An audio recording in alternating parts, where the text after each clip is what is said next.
Welcome my dear student. Lagrange mean value theorem आज बहुत ही important lesson, Lagrange mean value theorem. ये topic आपके इंजीनियरिंग मैथमेटिक्स का है। हालांकि ये टॉपिक आपके 12th क्लास से ही पढ़ते आ रहे होंगे, तो ये आपको इंजीनियरिंग मैथमेटिक्स में पढ़ना भी है, बीएससी और एमएससी में भी पढ़ना है। ठीक है, थोड़ा सा इसका चलते हैं। इसमें क्या है मेन स्टेटमेंट और क्या है condition. Lagrange mean value theorem, इसका साइंटिस्ट का नाम जोसेफ लुइस लॉरेंज है, जिसका डेट ऑफ बर्थ भी दिया हुआ है जो सामने दिखा हुआ है। ठीक है, 1736 से 1813 तक है। और ये जनरलाइज, ये जो है ना, Rolle's theorem is usually known as the first mean value और the law of the mean. It is name after the France mathematician Joseph Louis Lagrange. यानी ये फ्रांस के मैथमेटिक्स थे, जोसेफ लुइस लॉरेंज। और इनका क्या है स्टेटमेंट, इसके बारे में थोड़ा समझाएंगे, थोड़ा इसको नोट करने के बाद। चलिए जरा देखते हैं, इसका स्टेटमेंट से चलते हैं लॉरेंज मीन वैल्यू थ्योरम का। नेक्स्ट चलिए थोड़ा लॉरेंज मीन वैल्यू थ्योरम का स्टेटमेंट। इसके पहले मैंने बताया था रॉल्स थ्योरम का स्टेटमेंट और उसका कुछ क्वेश्चन और प्रूफ के साथ। ठीक है, तो थोड़ा जो विद्यार्थी नहीं पढ़े होंगे रॉल्स थ्योरम, वो विद्यार्थी जरूर से जरूर जो है ना पढ़ लेंगे इसका पिछले वीडियो में। ठीक है, और आज बता रहे हैं लॉरेंज थ्योरम का पूरा स्टेटमेंट और क्या है मेन कंडीशन। तो लिखा है स्टेटमेंट में, if a function fx is such that, first में लिखा है it is continuous in close interval a, b, it is differentiable in open interval a, b, then there exists at least one value c of x in the open interval a, b such that f dash c equals to fb minus fa upon b minus a। यानी ये form जो है ना Rolle's theorem में total ऐसा ही था। फर्क क्या था कि इसमें भी एक फंक्शन था क्लोज इंटरवल ओपन इंटरवल, लेकिन रॉल्स में तो क्या कि a और b दोनों का वैल्यू पुट करने के बाद फंक्शन में इक्वल आता था। लेकिन इसमें क्या है कि इक्वल आ भी सकता है और न भी आ सकता है। और उसमें क्या है कि f dash c equals to 0 का पार्ट, लेकिन इसमें क्या है कि f डैश c और fb minus fa upon b minus a। अब कैसे होगा इसको जरा हम ज्योमेट्रिकल इंटरप्रिटेशन से इसको हम प्रूफ करके दिखाते हैं कि कैसे इसका टर्म बनेगा। जो इसको नोट कर लीजिए, उसके बाद जब प्रूफ होगा ज्योमेट्रिकल मेथड से, उसके बाद हम बताएंगे इस पर क्वेश्चन। क्लियर, नोट कर लीजिए। नेक्स्ट देखिए, ज्योमेट्रिकल इंटरप्रिटेशन के माध्यम से इसको प्रूफ करते हैं कैसे होगा। थोड़ा ध्यान से देखेंगे, पूरी तरीका से टर्म को हम सेट करते हैं एक्सिस पर, तो ज्यादा बढ़िया होगा और क्लियर भी होगा। एक्स एक्सिस और बाई एक्सिस के फॉर्म में ये टर्म जो है एक्स एक्सिस और बाई एक्सिस का फॉर्म है, ये ऑरिजिन है। और इसमें एक टर्म हम क्या सेट करते हैं कि सपोज कोई कर्व, और इस कर्व से हम एक पॉइंट लेते हैं, यहां पे का फॉर्म और एक यहां का फॉर्म, ये दोनों का पॉइंट A और यहां पे क्या हो गया B। और इस कर्व में एक ये कर्व का नाम fx है, और इस पॉइंट fx में हम पुट करेंगे तो एक टर्म दिखेगा क्या fa। क्लियर है, और दूसरा टर्म का दिखेगा यहां पे fb। क्लियर है, तो एक पॉइंट तो मेरा दिखेगा क्या a, fa, और सेकेंड पॉइंट दिखेगा क्या b, fb। जो एक्स एक्सिस और बाईस का टर्म है, यहां भी एक्स एक्स और बाईस टर्म है, ये दोनों को हम ज्वाइन करते हैं तो एक स्लोप का टर्म होगा। और ज्वाइन करने के बाद इसी का एक पैरेलल लाइन, टेंजेंट लाइन हम जो है ना खींचते हैं, और टेंजेंट लाइन जब खींचा गया तो किसी न किसी पॉइंट पर टच किया गया टर्म, और किसी पॉइंट पर टच करेगा तो ये टर्म जो है ना, इस टर्म को हम एक सी देते हैं, जिसको लिख सकते हैं एफ डैश सी का फॉर्म। क्लियर है, तो ये तो कंफर्म है कि इस फॉर्म के लिए इस तरह से टर्म बनेगा। और हम देख सकते हैं इसका, अगर कर्व इस तरह से हम टर्म को सेट करते हैं, तब जरा देखिएगा एक और हम बनाते हैं फिगर, तो ज्यादा बढ़िया है, क्योंकि जब तक के कंप्लीट सेंस टर्म सेट नहीं करेगा तब तक के सही समझ में नहीं आएगा। जैसे मान लीजिए एक और पॉइंट है, ये है, एक पॉइंट यहां और एक पॉइंट यहां कर देते हैं, तो इस पॉइंट को टर्म में मैंने ए और दूसरा क्या है बी है, तो यहाँ ए का फॉर्म, यहाँ बी का फॉर्म, और इसी फॉर्म में यहाँ पे ए हो जाएगा। क्लियर है? और इसको नाम दे सकते हैं ए कॉमा एफ ए का फॉर्म में। क्लियर है? तो ए कॉमा एफ ए के फॉर्म में हम टर्म ऐसे लिखते हैं ए कॉमा एफ ए। और यहां भी क्या हो सकता है, इस फॉर्म के लिए हम लिख सकते हैं एफ बी का, क्योंकि बाई एक्सिस पर है, तो यहां लिख सकते हैं क्या, बी कॉमा एफ बी का फॉर्म, और इसको हम ज्वाइन कर देते हैं और इसी का एक पैरेलल टेंजेंट लाइन टच करते हैं। तो यहाँ पे जो है कोई पॉइंट जो है सी है जो ए और बी के बीच में, यहाँ भी ए और बी के बीच में सी है, तो इस टेंजेंट लाइन का टर्म का है एफ डैश सी लिख सकते हैं। क्लियर है? और हम देख सकते हैं कि अगर मान लिया एक और टाइप का है, देखिए प्रत्येक अलग अलग टाइप का हम फिगर बना के क्लियर कर रहे हैं, दिक्कत तो नहीं होना चाहिए और एकदम परफेक्ट हो जाना चाहिए। ठीक है?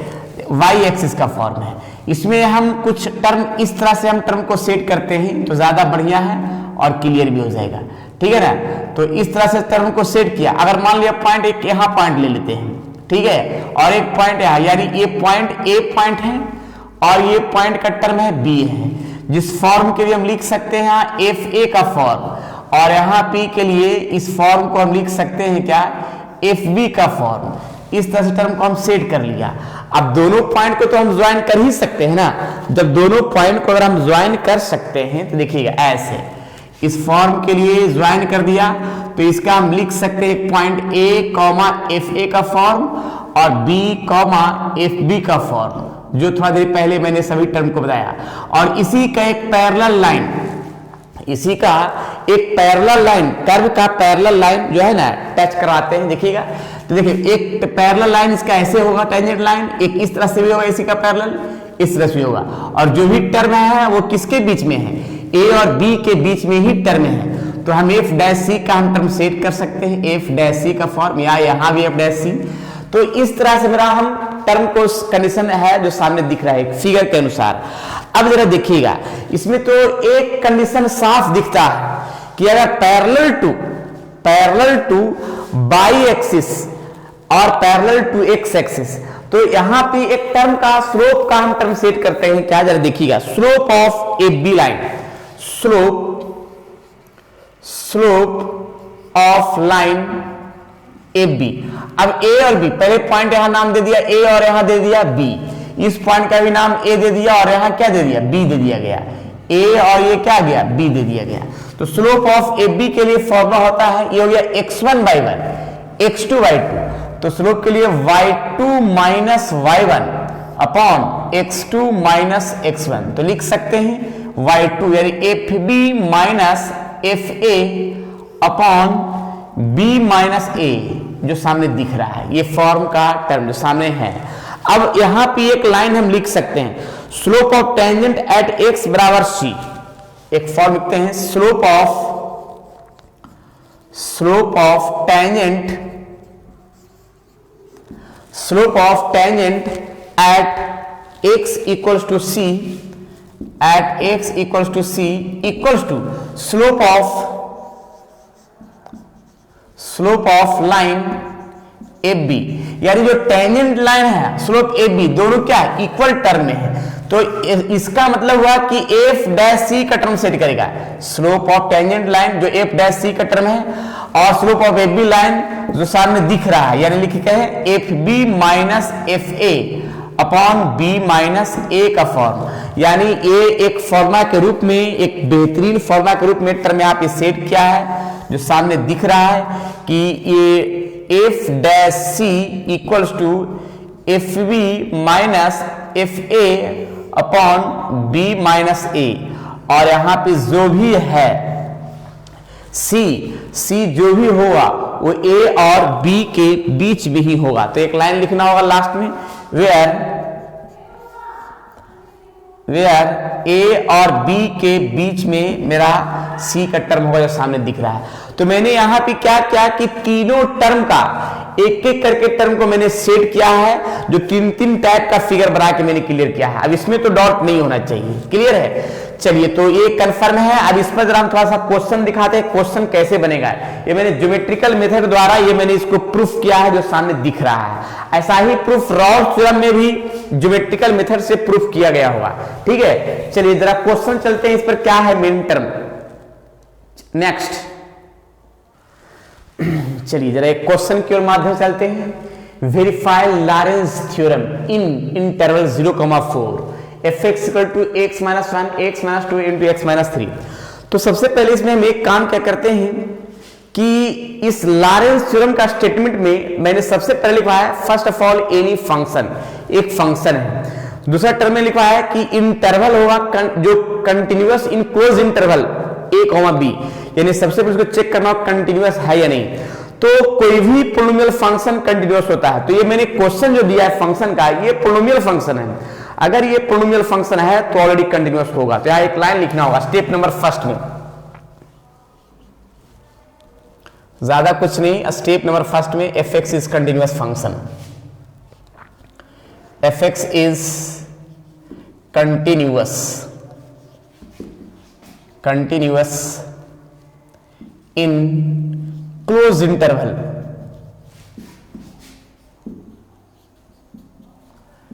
जीरो कॉमा 4, और ये डिफरेंशिएबल का भी टर्म है। स्टेप नंबर सेकंड में ये पूरा टर्म लिखना होगा इस तरह से। Step number second fx is differentiable, ये सब पढ़े होंगे। Differentiable in open interval, open interval 0,4। Step number third का फॉर्म क्या है कि ये फंक्शन में एक बार हम 0 पुट करके देखते हैं x के स्थान पे। तो देखिए 0 पुट किया गया, 0 minus 1, 0 minus 2, 0 minus 3 equals to आ जाएगा 6, वो भी -6 आ जाएगा।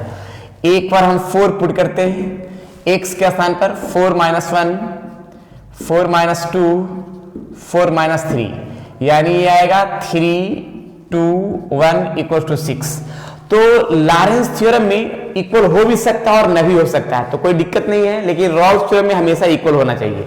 ठीक है, अब इसके बाद जरा देखिएगा इसका क्या है मेन स्टेटमेंट का फॉर्म। देखिएगा satisfy for mean value theorem लिखना होगा, सेटिस्फाई फॉर मीन यानी LMVT भी लिख सकते हैं शॉर्ट में, LMVT या लॉरेंस मीन वैल्यू थ्योरम। अब इसके बाद हम एक काम क्या करते हैं, now f dash c equals to fb minus fa upon b minus a। तो टर्म को सेट करते हैं, पहले इसका डिफरेंशिएट करना होगा। रफ में हम कर रहे हैं डिफरेंशिएट, fx जो दिया हुआ है x minus 1, x minus 2 and x minus 3। अब इसका चाहे मल्टीप्लाई करके डिफरेंशिएट कीजिए या फिर डायरेक्ट जो है डिफरेंशिएट कीजिए, ज्यादा बढ़िया जैसा लगे। तो हम मल्टीप्लाई ही पहले कर दें, उसके बाद डिफरेंशिएट करेंगे। तो देखिए मल्टीप्लाई क्या कैसे किया जाएगा, एक्स स्क्वायर, ये दोनों को पहले मल्टीप्लाई कर दे रहे हैं, -2x माइनस x प्लस 2। उसके बाद जो है डिफरेंशिएट किया जाएगा 3x प्लस 2 और यहाँ x माइनस 3। x से मल्टीप्लाई किया x³ minus 3x square plus 2x और minus 3x square plus 9x minus 6, यानी इस फंक्शन को लिख सकते हैं x³ minus 6x square plus 11x minus 6 fx। अब इसका हम डिफरेंशिएट कर देते हैं, डिफरेंशिएट क्या, f डैश x, जिसको लिख सकते हैं 3x square minus 12x plus 11। तो ये हो गया डिफरेंशिएट का टर्म, और जहां x है वहां हम c भी पुट कर सकते हैं। देखिएगा तो 3c square minus 12c plus 11। तो इस तरह से मेरा ये फंक्शन का फॉर्म जो सामने दिख रहा है डिफरेंशिएट किया गया है। क्लियर है। अब इसमें जब ये डिफरेंशिएट कर दिया गया तो अब यहाँ पे देखिएगा f डैश c लिखा गया है।